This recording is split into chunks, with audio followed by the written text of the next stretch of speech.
남편을 여챈 후 많은 여성들이 저에게 이렇게 말합니다. 교수님, 이제 저는 혼자예요. 그 말 속에는 단순한 슬픔뿐 아니라 두려움, 당혹감, 그리고 남들에게 들킬까 두려운 수치심이 섞여 있습니다. 저는 평생 그 눈빛을 수없이 보았고 그 눈빛이 얼마나 위험한지 알게 되었습니다. 오늘은 위로가 아닌 경고를 드리려 합니다. 그러나 이 경고는 차갑지 않습니다. 삶에 따뜻한 진심이 담겨 있습니다.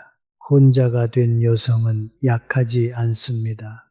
오히려 평생 남편의 병수발을 하며 자녀를 키우고 가정을 지키면서도 자신의 아픔을 감추었던 여성들이야말로 이 시대의 진짜 강자입니다. 그런데 바로 그 강함이 혼자가 되는 순간 역설적으로 가장 큰 위험을 불러옵니다.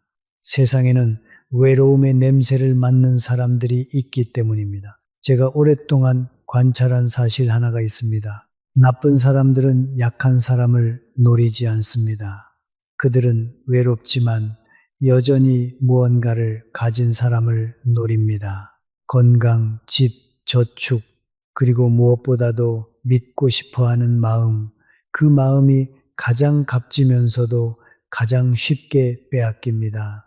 젊었을 때는 인간의 선함을 믿었습니다. 사람은 기본적으로 선하고 관계는 신뢰에서 시작해야 한다고 생각했습니다. 그 믿음이 완전히 틀렸다는 것은 아닙니다. 다만 90세가 넘어서야 저는 진실을 더 정확히 보게 되었습니다. 선한 사람도 있지만 선한 척하는 사람도 존재합니다. 둘을 구분하지 못하면 인생 후반에 가장 소중한 것을 잃게 됩니다. 제 주변에는 평생 성실하게 살아온 여성들이 많았습니다. 그런데 남편이 세상을 떠난 지 몇 년이 채 되지 않아 전혀 예상치 못한 방식으로 상처를 입은 분들이 있었습니다. 재산을 잃은 분, 마음을 빼앗긴 분, 자신도 모르는 사이에 삶을 지배당한 분, 그분들이 어리석어서가 아니라 외로웠기 때문이었습니다. 그리고 그 외로움을 숨기려 했기 때문입니다. 감추어진 외로움은 판단력을 흐립니다. 이것은 제 개인적인 생각이 아닙니다. 인간의 본성입니다. 우리가 무언가를 간절히 원할 때 눈은 그것을 주는 것처럼 보이는 사람에게서 경고 신호를 보지 못합니다.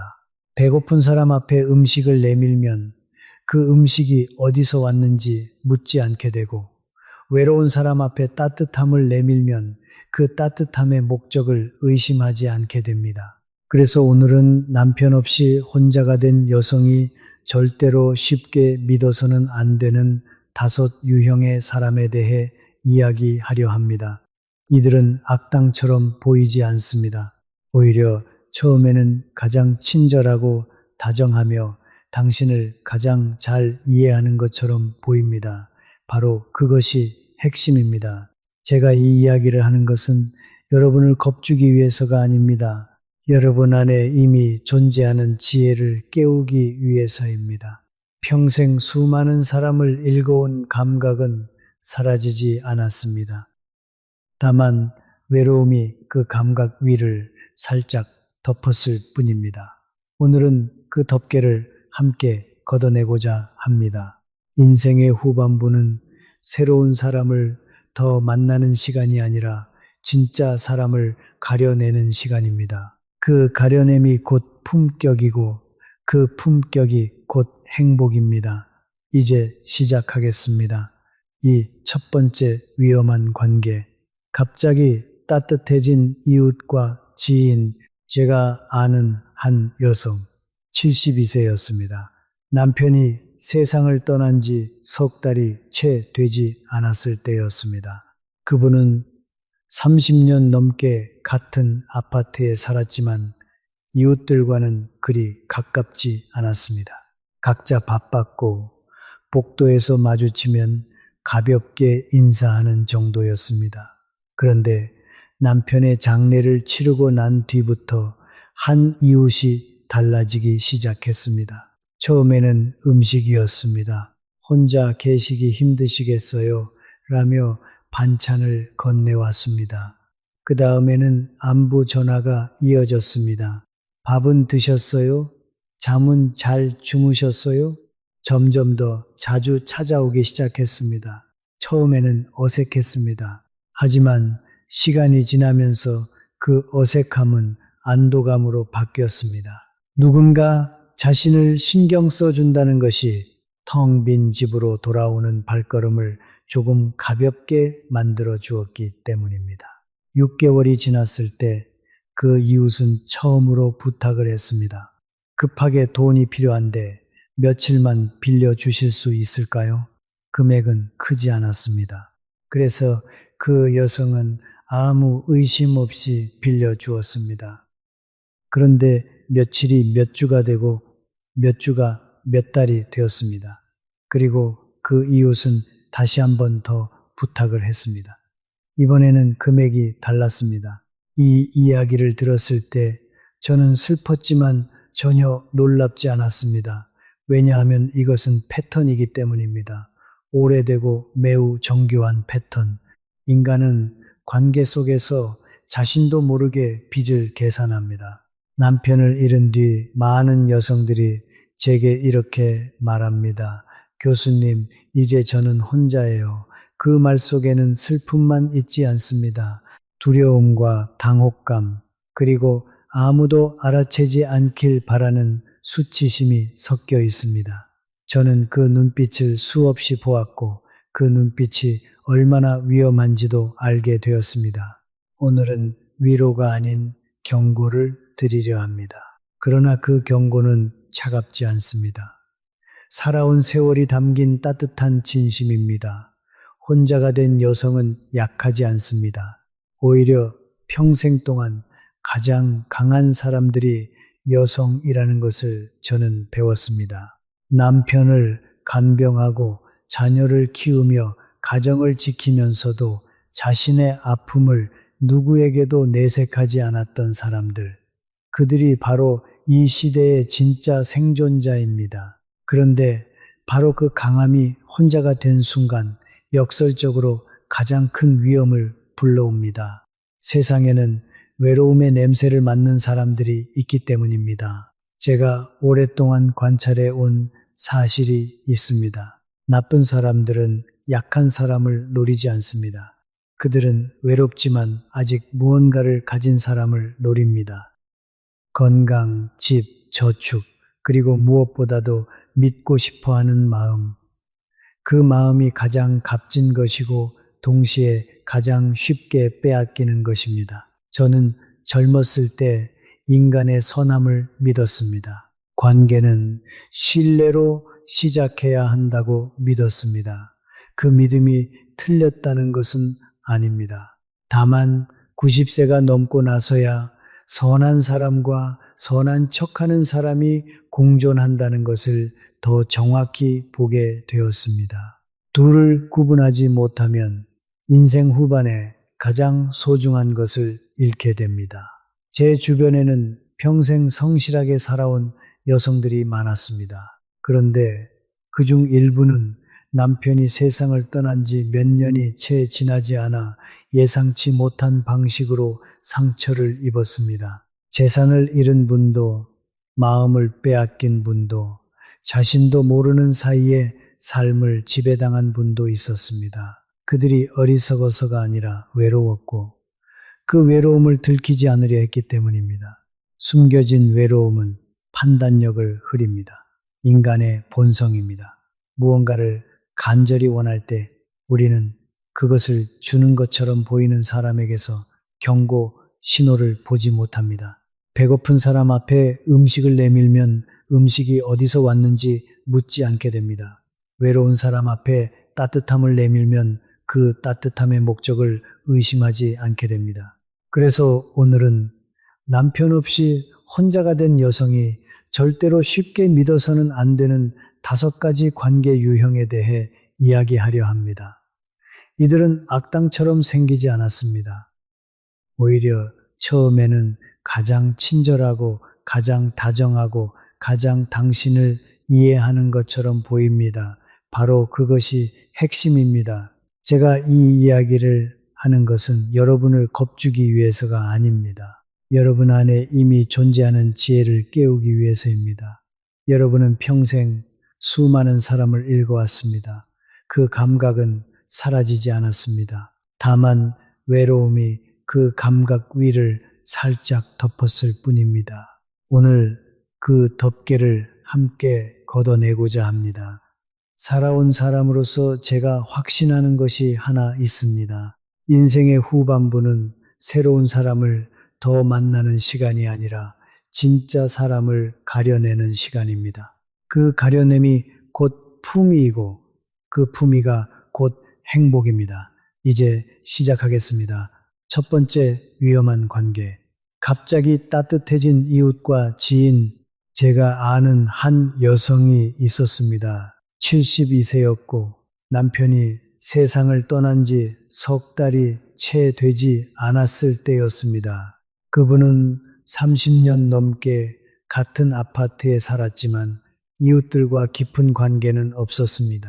각자 바빴고 복도에서 마주치면 가볍게 인사하는 정도였습니다.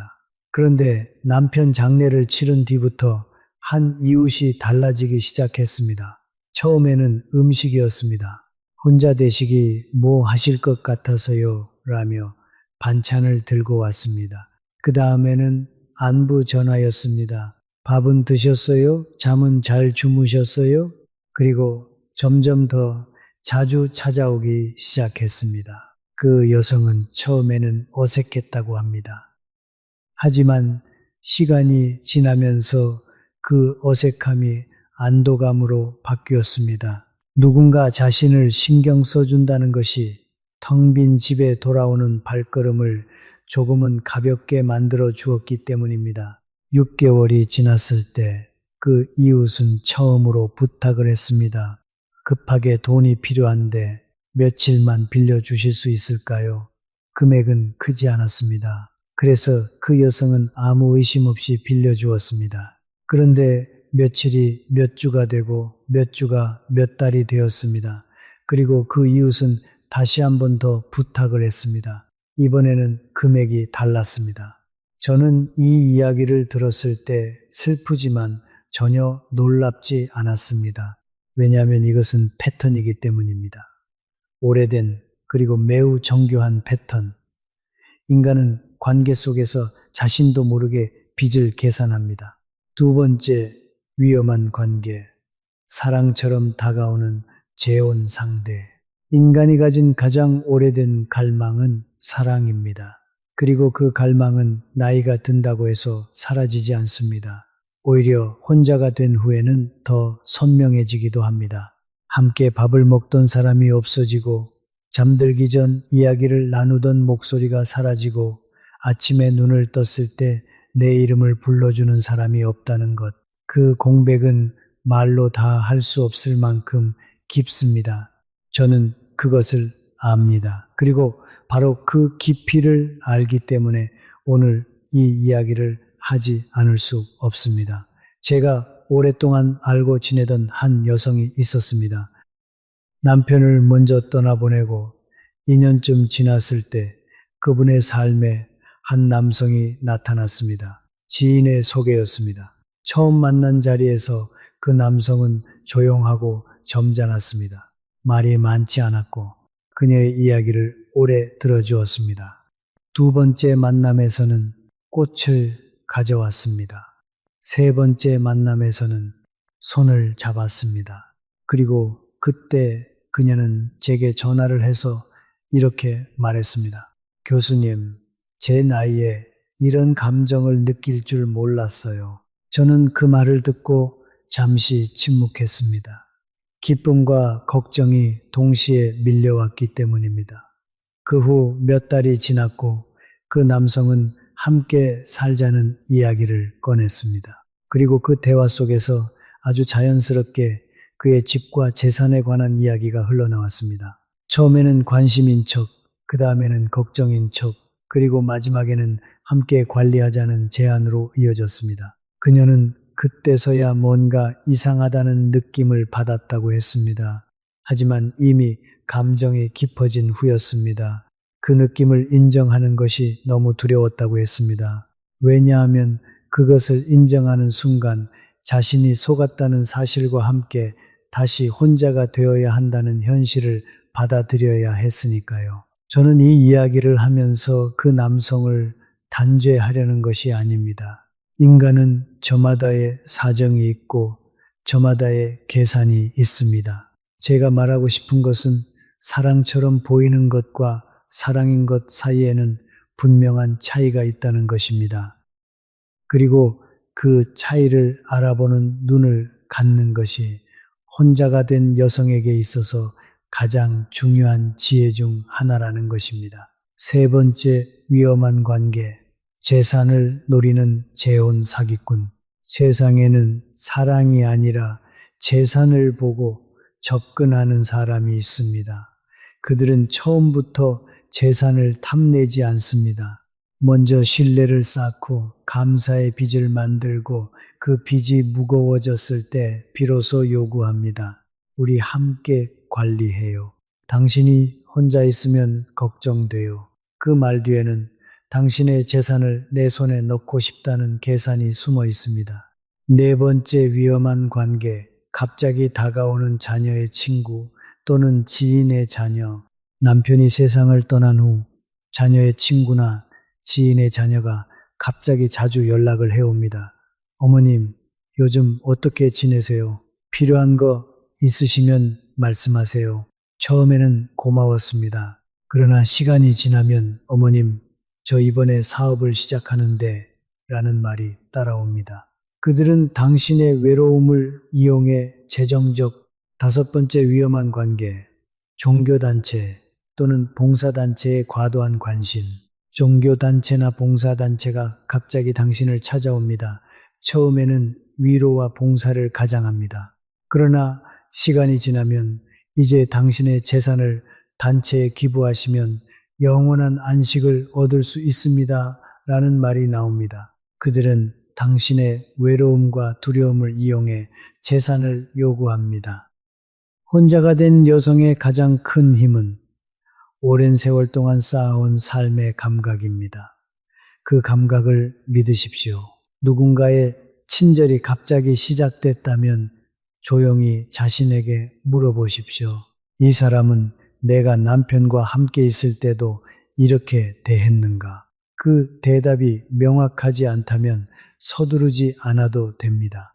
관계는 천천히 검증되어야 합니다. 그것이 당신 자신을 지키는 가장 품위 있는 방법입니다. 따뜻함은 소중합니다. 그러나 진짜 따뜻함은 무언가를 기대하지 않습니다. 사랑은 서두르지 않습니다. 진짜 이웃은 당신이 준비되었을 때 곁에 있습니다. 그러나 무언가를 원하는 사람은 당신이 가장 무너져 있을 때 나타납니다. 그것이 우연이 아닙니다.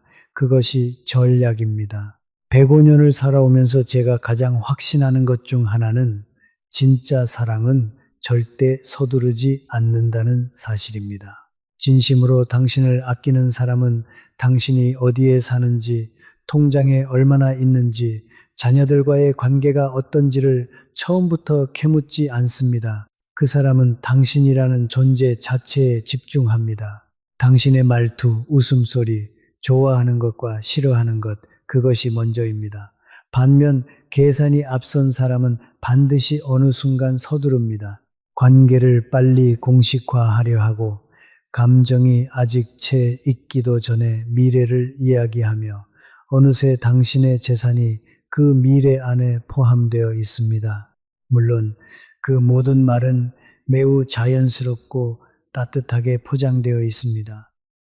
우리 이제 남은 인생을 함께해요 라는 말은 참 아름답습니다. 그러나 그 말이 끝나자마자 재산 이야기가 이어진다면 그 아름다움을 잠시 의심해 볼 필요가 있습니다. 제가 여러분께 드리고 싶은 질문이 있습니다. 지금 당신 삶에 들어온 그 사람은 당신이 아무것도 갖고 있지 않다면 지금처럼 당신 곁에 있어 줄까요? 집도 없고 저축도 없고 자녀도 없다면 그래도 그 사람은 지금처럼 꽃을 가져오고 손을 잡고 함께 살자고 할까요? 이 질문에 스스로 답할 수 있다면 이미 충분히 현명한 것입니다. 재혼은 나쁜 일이 아닙니다. 저는 그것을 부정하지 않습니다. 혼자가 된 후에 진심으로 서로를 아끼는 관계를 맺는 것은 아름다운 일입니다. 그러나 그 관계는 반드시 충분한 시간과 검증 위에 세워져야 합니다. 감정은 소중하지만 감정만으로 중요한 결정을 내리는 것은 위험합니다. 특히 재산과 주거가 얽혀 있을 때는 더욱 그렇습니다. 주변에 믿을 수 있는 자녀나 친구가 있다면 새로운 관계에 대해 반드시 그들과 상의하십시오. 이는 부끄러운 일이 아니라 오히려 스스로를 존중하는 방식입니다. 혼자 판단하는 것이 가장 용감한 것처럼 느껴질 수 있지만 외로움 속에서 내리는 결정은 종종 우리가 원하는 결과를 가져다 주지 않습니다. 마지막으로 이것만 기억해 주십시오. 당신은 사랑받을 자격이 있습니다.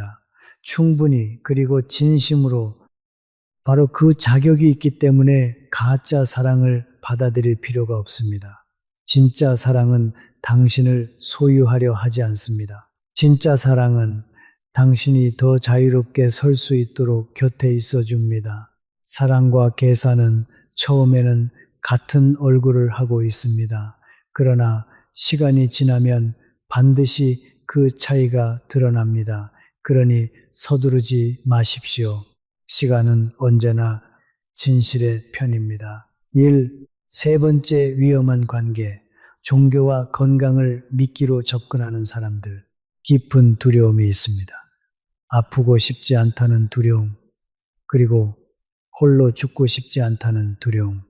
이 두 가지는 나이가 들수록 점점 더 선명하고 절박해집니다. 세상에는 바로 이 두려움을 먹고 사는 사람들이 있습니다. 저는 그들을 오랫동안 지켜보았고 그들이 사용하는 도구가 신앙과 건강이라는 것을 알게 되었습니다. 저는 신앙을 부정하지 않습니다. 평생 신앙이 인간에게 얼마나 큰 위로가 되는지 보아왔습니다. 죽음 앞에서도 흔들리지 않는 사람들, 절망 속에서도 다시 일어서게 하는 힘, 그 힘의 근원을 저는 압니다. 신앙은 소중합니다. 하지만 신앙을 이용해 복을 파는 사람들이 있습니다. 그 차이를 모르면 가장 거룩한 이름 아래 가장 세속적인 방식으로 상처를 입게 됩니다. 남편을 잃고 홀로 지내던 한 여성이 있었습니다. 어느 날 동네 교회에서 봉사자가 찾아왔습니다. 처음에는 위로의 말, 그 다음엔 예배 초청이었습니다. 여성은 오랫동안 교회를 다니지 않았지만 혼자라는 사실이 너무 힘들어 한번 나가보기로 했습니다. 그곳에서 오랜만에 공동체의 온기를 느꼈습니다. 사람들이 반갑게 맞아주었고 함께 밥을 먹고 기도해 주었습니다.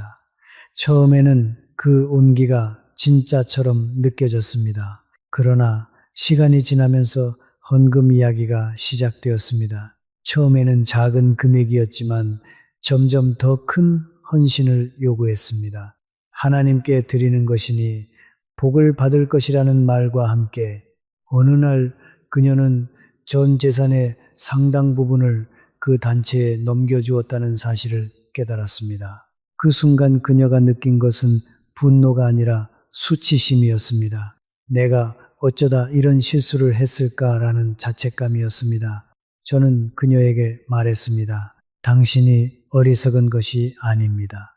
당신은 단지 외로웠고 그 외로움 속에서 진심으로 무언가를 믿고 싶었을 뿐입니다. 그것은 인간으로서 너무나 자연스러운 일입니다. 건강식품을 매개로 접근하는 경우도 마찬가지입니다. 이 경우는 더 교묘합니다. 왜냐하면 두려움이 더 구체적이기 때문입니다. 죽음이라는 추상적인 공포보다 내일 당장 무릎이 아프고 소화가 안 되고 잠을 못 자는 현실의 고통이 사람을 더 직접적으로 움직이기 때문입니다.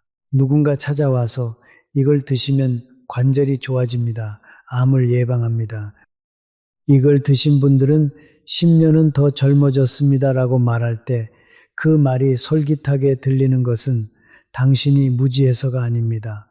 건강하게 오래 살고 싶기 때문입니다. 그 바람은 잘못된 것이 아닙니다. 하지만 제가 살면서 확실히 깨달은 것이 있습니다. 진짜 건강은 팔리지 않습니다. 누군가 당신에게 건강을 판다고 할 때 그것은 건강을 파는 것이 아니라 희망을 파는 것입니다. 그리고 그 희망의 대가는 언제나 당신이 생각하는 것보다 훨씬 비쌉니다.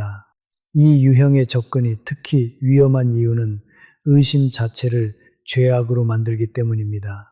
종교의 이름을 빌리면 믿음이 없다는 말이 되고 건강의 이름을 빌리면 자신의 몸을 포기하는 것처럼 느껴지게 만듭니다. 그래서 우리는 의심하고 싶어도 의심하지 못하고 거절하고 싶어도 거절하지 못하게 됩니다. 이것은 매우 정교하게 설계된 심리적 덫입니다. 그렇다면 어떻게 구분할 수 있을까요? 저는 간단한 기준 하나를 드리겠습니다. 진짜 신앙 공동체는 당신에게 무언가를 요구하기 전에 오랫동안 아무것도 요구하지 않습니다. 진짜 건강은 당신이 당장 구매하지 않아도 여전히 당신을 환영합니다. 하지만 처음 만난 자리에서 혹은 관계가 채 형성되기도 전에 돈이나 결정을 재촉하는 곳은 그곳이 아무리 거룩한 이름을 내걸고 있어도 조용히 한 걸음 물러나셔야 합니다. 저는 인생 후반부에 이런 생각을 자주 합니다. 인간이 가장 쉽게 무너지는 것은 나쁜 것 앞에서가 아니라 좋아 보이는 것 앞에서입니다. 악은 악한 얼굴로 오지 않습니다. 그것은 위로의 얼굴로, 치유의 얼굴로, 구원의 얼굴로 옵니다. 그래서 우리는 방심하고 문을 열게 됩니다. 그리고 그 문이 열린 후에야 비로소 그 안에 무엇이 있었는지를 알게 됩니다. 여러분께 드리고 싶은 말씀은 이것입니다. 신앙을 가지십시오. 건강을 챙기십시오. 공동체 안에서 위안을 찾으십시오. 그것은 아름다운 일입니다. 하지만 그 모든 것을 하면서도 자신의 이성을 내려놓지 마십시오. 신앙과 이성은 함께 갈 수 있습니다. 건강과 비판적 사고는 함께 존재할 수 있습니다. 의심한다는 것은 믿지 않는다는 뜻이 아닙니다. 의심한다는 것은 자신을 소중히 여긴다는 뜻입니다. 진짜 신은 당신의 통장을 원하지 않습니다. 진짜 건강은 100만 원짜리 약병 안에 들어있지 않습니다. 이것만 기억하셔도 여러분은 이미 많은 것을 지킬 수 있습니다. 이 네 번째 위험한 관계, 구원자를 자처하는 사람. 저는 오랫동안 그것에 대해 생각해 왔습니다. 그리고 105년을 살고 난 지금 저는 그 답을 알고 있습니다. 세상에서 가장 달콤한 말은 바로 이것입니다. 내가 당신 곁에 있을게요. 내가 다 돌봐드릴게요. 이제 걱정하지 않아도 됩니다. 혼자가 된 후에 이 말을 들으면 어떤 기분이 들까요?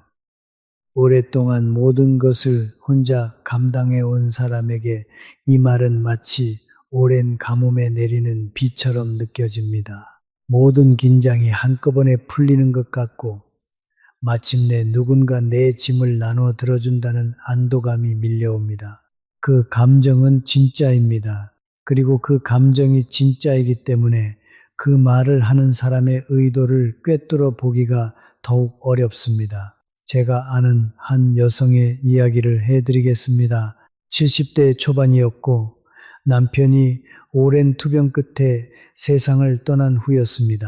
자녀들은 각자의 삶이 바빴고 가끔 전화는 오지만 자주 찾아오지는 않았습니다. 그러던 어느 날 지인의 모임에서 한 남성을 만났습니다. 그는 과묵하지 않았습니다. 오히려 매우 적극적이었습니다. 그녀가 무거운 짐을 들면 먼저 달려와 들어주었고 병원 예약이 있다고 하면 직접 차를 몰고 데려다 주었습니다. 집에 고장난 곳이 있으면 고쳐주겠다고 했고 혼자 밥을 먹는다는 말에는 함께 먹자며 식당을 예약했습니다. 처음 몇 달은 그저 고마웠습니다. 그런데 시간이 지나면서 뭔가 이상한 일이 일어나기 시작했습니다.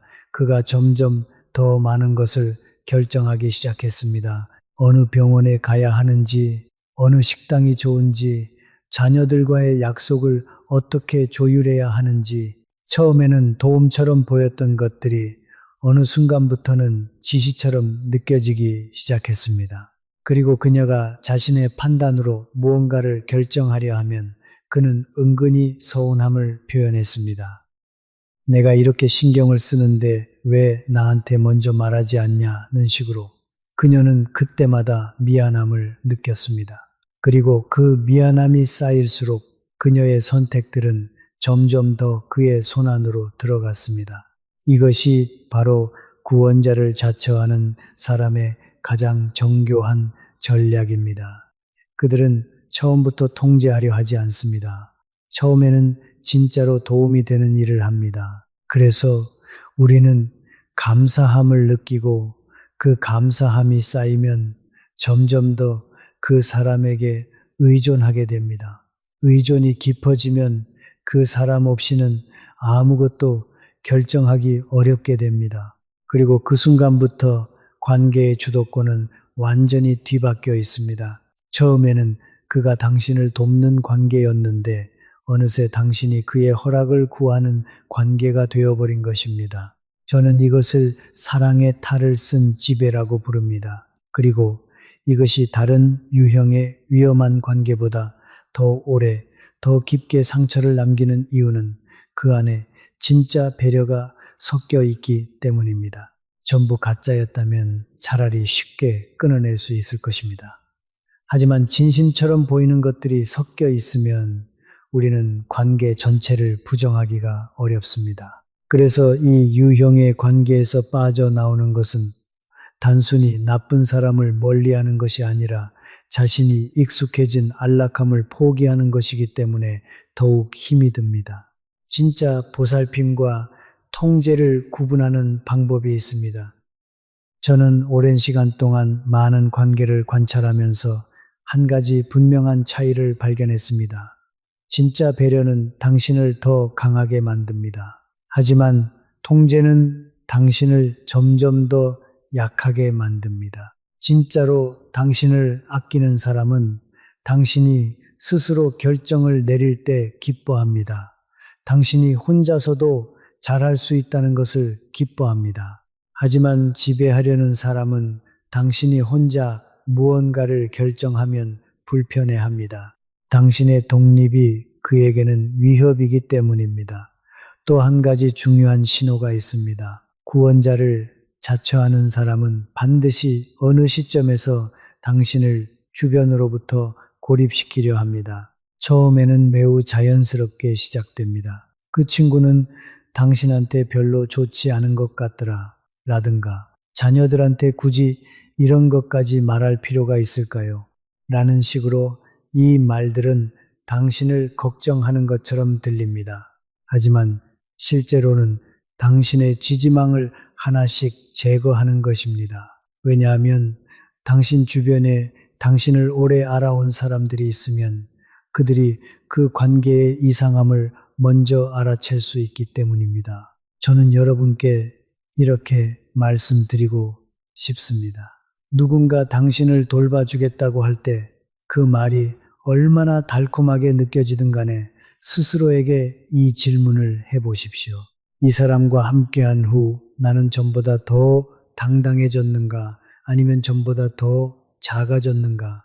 이 사람이 있을 때 나는 더 나답게 말하고 행동하는가? 아니면 그의 눈치를 보며 나를 검열하고 있는가?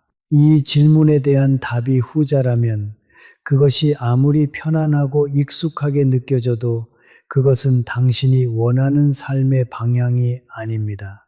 혼자가 된 여성에게 진짜 필요한 것은 자신을 대신해서 결정해 줄 사람이 아닙니다.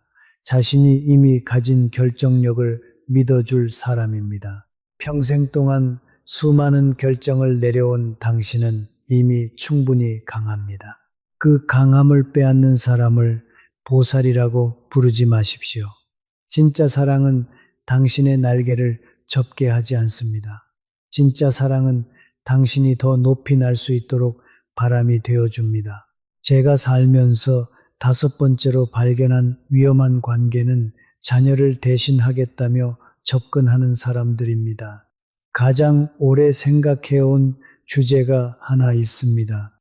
바로 외로움입니다. 가난의 외로움, 노년의 외로움, 상실의 외로움. 저는 그 모든 종류의 외로움을 이 몸으로 통과해 왔습니다. 그리고 그 모든 외로움 중에서 가장 깊고 가장 말하기 어려운 것이 무엇인지를 압니다. 그것은 자녀에게 외면당하는 외로움입니다. 아니, 정확하게는 외면당한 것도 아니고 미움받는 것도 아닌데 그럼에도 불구하고 혼자라는 느낌입니다. 자녀들은 살아있고 연락도 하고 명절에도 오는데 그래도 마음 한켠에 채워지지 않는 공백이 있다는 그 느낌, 그것이 가장 설명하기 어려운 외로움입니다. 현대를 사는 중년 이상의 부모들은 대부분 이 감정을 압니다. 자녀들은 바쁩니다. 그들은 자신의 직장과 자신의 가정과 자신의 고민들을 안고 살아갑니다. 전화를 자주 못하는 것도, 자주 찾아오지 못하는 것도, 깊은 이야기를 나누지 못하는 것도 대부분 미움이 아니라 바쁨 때문입니다. 하지만 그것을 머리로 이해한다고 해서 마음이 채워지는 것은 아닙니다. 이해와 충족은 다른 것입니다. 바로 이 공백을 가장 정확하게 공략하는 사람들이 있습니다. 이들이 오늘 제가 말씀드릴 5번째 유형입니다. 그리고 이 유형은 앞서 말씀드린 4가지 유형보다 훨씬 더 교묘하고 훨씬 더 오래 지속되며 훨씬 더 깊은 상처를 남깁니다. 왜냐하면 이들은 당신의 가장 아픈 곳을 건드리기 때문입니다. 자녀에 대한 그리움, 가족에 대한 갈망, 그리고 누군가에게 진심으로 필요한 존재가 되고 싶은 마음, 이들의 접근 방식은 대개 이렇습니다. 처음에는 매우 자연스럽게 시작됩니다. 같은 동네에 사는 젊은 사람이거나 교회나 복지관에서 만난 자원봉사자이거나 혹은 지인의 소개로 만난 사람입니다. 그들은 처음부터 어머니라고 부릅니다. 혹은 어르신이라는 말 대신 마치 오래 알고 지낸 가족처럼 편안한 호칭을 사용합니다. 그리고 자녀들이 하지 않는 것들을 합니다. 안부를 묻고 밥을 같이 먹고 병원에 같이 가고 명절에 전화를 합니다. 처음에는 그저 고마운 사람입니다. 그런데 시간이 지나면서 그 사람은 점점 더 많은 것을 알게 됩니다. 당신의 일상을, 당신의 재산을, 당신의 자녀들과의 관계를, 당신이 무엇을 가장 두려워하는지를. 제가 아는 한 여성은 이런 말을 했습니다. 그 사람이 제 아들보다 저를 더 잘 알아요. 그 말을 들었을 때 저는 조용히 생각했습니다. 그것이 왜 위험한지를. 진짜 자녀는 당신을 오래 알아왔지만 바빠서 표현하지 못하는 것입니다. 하지만 새롭게 나타난 그 사람은 당신을 알기 위해 매우 의도적으로 노력한 것입니다. 그 차이는 매우 중요합니다. 진짜 가족의 무관심과 전략적 관심 사이에서 우리는 후자를 사랑으로 착각하기 쉽습니다. 하지만 그것은 사랑이 아니라 투자입니다. 그리고 모든 투자에는 회수가 따릅니다. 이 유형의 사람들이 원하는 것은 단순히 돈만이 아닙니다. 그들이 원하는 것은 더 큰 것입니다. 신뢰, 영향력, 그리고 궁극적으로는 당신의 유산입니다. 어떤 경우에는 유언장 이야기가 나오기도 합니다. 처음에는 매우 자연스럽게 걱정하는 척하면서 어르신, 나중에 이런 것들을 미리 정리해 두시는 게 좋지 않겠어요? 자녀들이 나중에 힘들지 않게요? 라는 말로 시작됩니다. 그 말 안에 자신의 이름을 끼워 넣는 것은 그 다음 일입니다. 더 무서운 것은 이 과정이 진행되는 동안 이들이 동시에 당신과 실제 자녀들 사이를 조금씩 벌려 놓는다는 것입니다. 자녀분들이 어르신한테 너무 소홀한 것 같아요. 라는 말이 반복되면 당신은 점점 더 자녀들에게 서운함을 느끼게 됩니다. 그리고 그 서운함이 쌓일수록 당신의 마음은 자녀들로부터 멀어지고 그 사람에게 더 가까워집니다. 이것은 우연이 아닙니다. 이것은 설계입니다. 저는 여러분께 부탁드리고 싶습니다. 자녀가 자주 연락하지 않는다고 해서 자녀와의 관계가 멀어진다고 해서 그 공백을 너무 서둘러 채우려 하지 마십시오. 공백은 불편하지만 잘못된 것으로 채워진 공백은 텅 빈 것보다 훨씬 더 큰 고통을 줍니다. 그리고 만약 누군가 당신의 자녀 이야기를 꺼내며 그들을 은근히 깎아내리기 시작한다면 그 순간이 바로 그 관계를 다시 보아야 할 때입니다. 자녀와의 관계가 완벽하지 않아도 괜찮습니다. 아주 연락하지 않아도 괜찮습니다. 그것은 이 시대를 사는 가족들의 현실입니다. 하지만 그 현실을 이용하려는 사람과 그 현실 속에서도 진심으로 당신 곁에 있는 사람은 다릅니다. 그 차이를 보는 눈을 잃지 마십시오. 또 한 가지 드리고 싶은 말씀이 있습니다. 만약 지금 여러분의 삶에 이런 유형의 사람이 있다면 자녀에게 그 사람에 대해 이야기하십시오. 부끄러운 일이 아닙니다. 오히려 그것이 관계를 지키는 가장 현명한 방법입니다. 자녀들은 바쁘지만 어머니가 위험에 처했다는 것을 알게 되면 반드시 움직입니다. 그 대화를 여는 것이 때로는 멀어진 가족과의 다리를 다시 놓는 계기가 되기도 합니다. 가족은 완벽하지 않습니다. 하지만 가족은 대체될 수 없습니다. 아무리 다정하고 아무리 헌신적으로 보여도 처음 만난 지 몇 달 되지 않은 사람이 수십 년의 가족을 대신할 수는 없습니다. 그것은 불가능한 일이 아니라 불가능해야 하는 일입니다. 그 선을 지키는 것이 바로 당신 자신을 지키는 것입니다. 외로움은 채워야 할 구멍이 아닙니다. 외로움은 우리가 누구인지를 더 깊이 알게 해주는 시간입니다. 그 시간을 두려워하지 마십시오. 그 시간을 서둘러 도망치려다가 우리는 종종 가장 잘못된 문으로 들어가게 됩니다. 혼자 있을 수 있다는 것은 약함이 아닙니다. 그것은 자신을 믿는다는 뜻입니다. 그리고 자신을 믿는 사람만이 진짜 관계와 가짜 관계를 구분할 수 있습니다. 도입부. 남편을 잃은 뒤 많은 여성들이 제게 이렇게 말합니다. 교수님, 저는 이제 혼자예요. 그 한마디 안에는 슬픔만 담겨 있지 않습니다. 두려움, 당혹감, 그리고 아무도 모르길 바라는 조그만 수치심이 함께 섞여 있습니다. 저는 살아오면서 그 눈빛을 수없이 보았고 그 눈빛이 얼마나 위험한지도 알게 되었습니다. 오늘 저는 여러분께 불편한 이야기를 하려 합니다. 위로가 아니라 경고입니다. 하지만 그 경고는 차갑지 않습니다. 삶이 녹아든 따뜻한 진심입니다. 혼자가 된 여성은 약하지 않습니다.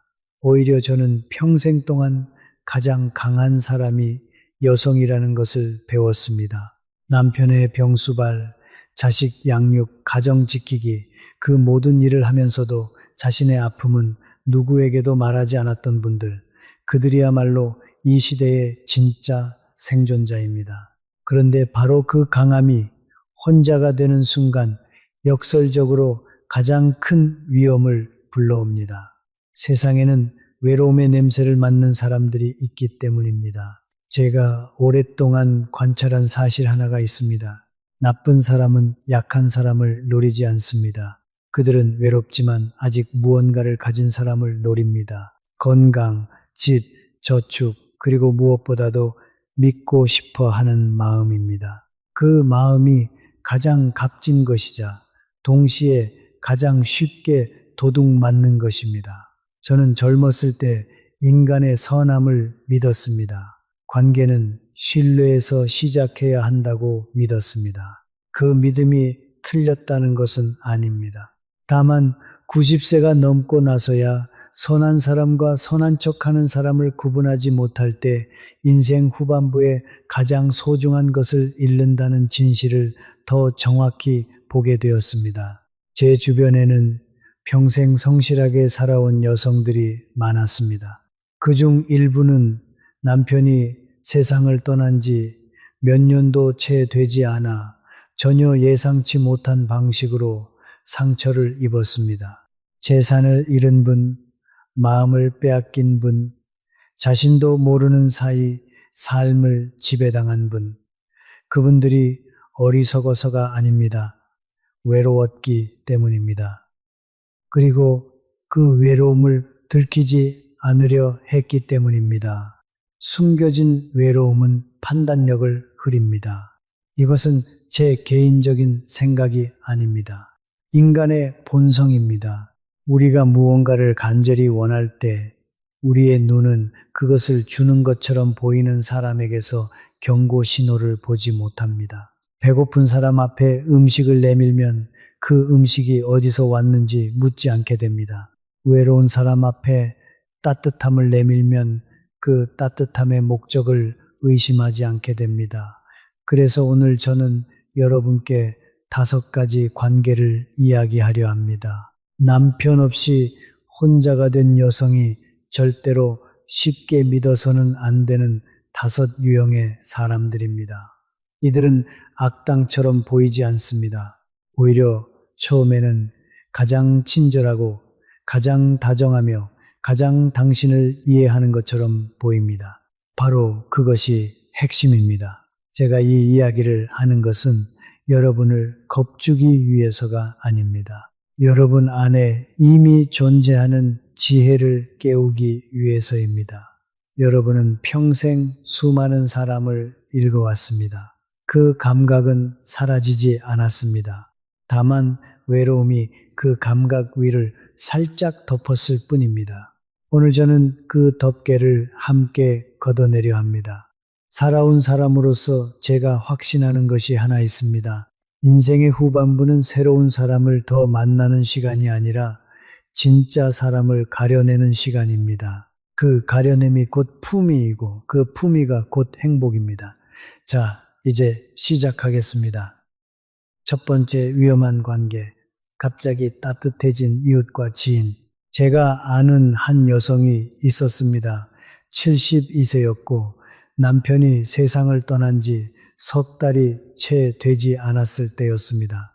그분은 30년 넘게 같은 아파트에 살았지만 솔직히 말해 이웃들과 깊이 교류하지는 않았습니다. 각자 바빴고 각자의 삶이 있었으며 복도에서 마주치면 가볍게 인사하는 정도였습니다. 그런데 남편 장례를 치르고 난 뒤부터 한 이웃이 달라지기 시작했습니다. 처음에는 음식이었습니다. 혼자 계시기 뭐 하실 것 같아요? 하며 반찬을 들고 왔습니다. 그 다음에는 안부 전화였습니다. 밥은 드셨어요? 잠은 잘 주무셨어요? 그리고 점점 더 자주 찾아오기 시작했습니다. 그 여성은 처음에는 어색했다고 합니다. 하지만 시간이 지나면서 그 어색함이 안도감으로 바뀌었습니다. 누군가 자신을 신경 써준다는 것이 텅 빈 집에 돌아오는 발걸음을 조금은 가볍게 만들어 주었기 때문입니다. 6개월이 지났을 때 그 이웃은 처음으로 부탁을 했습니다. 급하게 돈이 필요한데 며칠만 빌려주실 수 있을까요? 금액은 크지 않았습니다. 그래서 그 여성은 아무 의심 없이 빌려주었습니다. 그런데 며칠이 몇 주가 되고 몇 주가 몇 달이 되었습니다. 그리고 그 이웃은 다시 한 번 더 부탁을 했습니다. 이번에는 금액이 달랐습니다. 저는 이 이야기를 들었을 때 슬펐지만 전혀 놀랍지 않았습니다. 왜냐하면 이것은 패턴이기 때문입니다. 오래된 그리고 매우 정교한 패턴입니다. 인간은 관계 속에서 자신도 모르게 빚을 계산합니다. 제목 90세가 들려주는 혼자 살아가는 지혜. 인물 하자 90세의 노 교수. 남편을 먼저 보낸 후 20년 넘게 홀로 살아온 사람으로 인생 후반부의 외로움과 관계의 위험을 직접 겪은 인물. 서론 90세가 된 지금도 저는 매일 아침 감사하며 눈을 뜹니다. 남편을 떠나보낸 뒤 많은 여성들이 제게 말합니다. 교수님, 저는 이제 혼자예요. 그 말 속에는 슬픔과 두려움, 당혹감, 그리고 누구도 눈치채지 않길 바라는 수치심이 섞여 있습니다. 저는 그 눈빛을 수없이 보았고 그 눈빛이 얼마나 위험한지도 알게 되었습니다. 오늘 제가 드리는 이야기는 위로가 아니라 경고입니다. 그러나 그 경고는 차갑지 않습니다. 삶이 담긴 따뜻한 진심입니다. 혼자가 된 여성은 약하지 않습니다. 오히려 저는 평생 동안 가장 강한 사람들이 여성이라는 것을 배웠습니다. 남편의 병수발, 자식 양육, 가정 지키기까지 모든 것을 감당하면서도 자신의 아픔은 감추었던 여성들, 그들이 바로 이 시대의 진짜 생존자입니다. 그런데 바로 그 강함이 혼자가 된 순간 가장 큰 위험을 불러옵니다. 세상에는 외로움의 냄새를 맡는 사람들이 있기 때문입니다. 나쁜 사람들은 약한 사람을 노리지 않습니다. 그들은 외롭지만 아직 무언가를 가진 사람을 노립니다. 건강, 집, 저축, 그리고 무엇보다도 믿고 싶어 하는 마음을 노립니다. 저는 젊었을 때 인간의 선함을 믿었습니다. 그러나 90세가 넘어서야 진실을 더 정확히 보게 되었습니다. 선한 사람은 존재합니다. 그러나 선한 척하는 사람도 존재합니다. 그 둘을 구분하지 못할 때 우리는 인생 후반부에 가장 소중한 것들을 잃게 됩니다. 주변에는 평생 성실하게 살아온 여성들이 많았습니다. 남편이 떠난 뒤 몇 년이 채 되지 않아 전혀 예상치 못한 방식으로 상처를 입은 분들도 있었습니다. 재산을 잃은 분, 마음을 빼앗긴 분, 자신도 모르는 사이 삶을 지배당한 분들, 그들은 어리석어서가 아니라 외로웠기 때문입니다. 그리고 그 외로움을 들키지 않으려 했기 때문입니다. 숨겨진 외로움은 판단력을 흐립니다. 오늘 저는 5가지 위험한 관계에 대해 이야기하려 합니다. 남편 없이 혼자가 된 여성이 절대로 쉽게 믿어서는 안 되는 유형의 사람들, 그들은 악당처럼 보이지 않습니다. 오히려 처음에는 가장 친절하고 다정하며 당신을 가장 잘 이해하는 것처럼 보입니다. 바로 그것이 핵심입니다. 제가 이 이야기를 하는 이유는 여러분을 겁주기 위해서가 아닙니다. 여러분 안에 이미 존재하는 지혜를 깨우기 위해서입니다. 여러분은 평생 수많은 사람을 읽어왔습니다. 그 감각은 사라지지 않았습니다. 다만 외로움이 그 감각 위를 살짝 덮었을 뿐입니다. 오늘 저는 그 덮개를 함께 걷어내려 합니다. 인생의 후반부는 새로운 사람을 더 만나는 시간이 아니라 진짜 사람을 가려내는 시간입니다. 그 가려냄이 곧 품위이고 그 품위가 곧 행복입니다. 자, 이제 시작하겠습니다. 첫 번째 위험한 관계, 갑자기 따뜻해진 이웃과 지인, 72세였던 한 여성의 이야기입니다. 남편이 세상을 떠난 지 석 달이 채 되지 않았을 때였습니다. 그녀는 30년 넘게 같은 아파트에 살았지만 이웃들과 깊이 교류하지 않았습니다. 각자 바빴고 복도에서 마주치면 가볍게 인사하는 정도였습니다. 그런데 장례를 치른 뒤 한 이웃이 달라지기 시작했습니다. 처음에는 음식이었습니다. 혼자 계시기 뭐 하실 것 같아요? 라며 반찬을 들고 왔습니다. 다음은 안부 전화였습니다. 밥은 드셨어요? 잠은 잘 주무셨어요? 점점 더 자주 찾아오기 시작했습니다. 처음에는 어색했습니다. 그러나 시간이 지나면서 그 어색함은 안도감으로 바뀌었습니다. 누군가 자신을 신경 써 준다는 것이 텅 빈 집에 돌아오는 발걸음을 가볍게 만들어 주었기 때문입니다. 6개월이 지났을 때 그 이웃은 처음으로 부탁을 했습니다. 급하게 돈이 필요하다. 며칠만 빌려달라. 금액은 크지 않았습니다. 그래서 그녀는 아무 의심 없이 빌려 주었습니다. 그런데 며칠이 몇 주가 되고 몇 주가 몇 달이 되었습니다. 그리고 그 이웃은 다시 한번 더 부탁을 했습니다. 이번에는 금액이 달랐습니다. 저는 이 이야기를 들었을 때 슬펐지만 전혀 놀랍지 않았습니다. 왜냐하면 이것은 오래되고 매우 정교한 패턴이기 때문입니다. 인간은 관계 속에서 자신도 모르게 빚을 계산합니다. 그것이 가장 아름다운 삶입니다. 당신은 이미 충분히 강합니다. 언제나 그려왔습니다.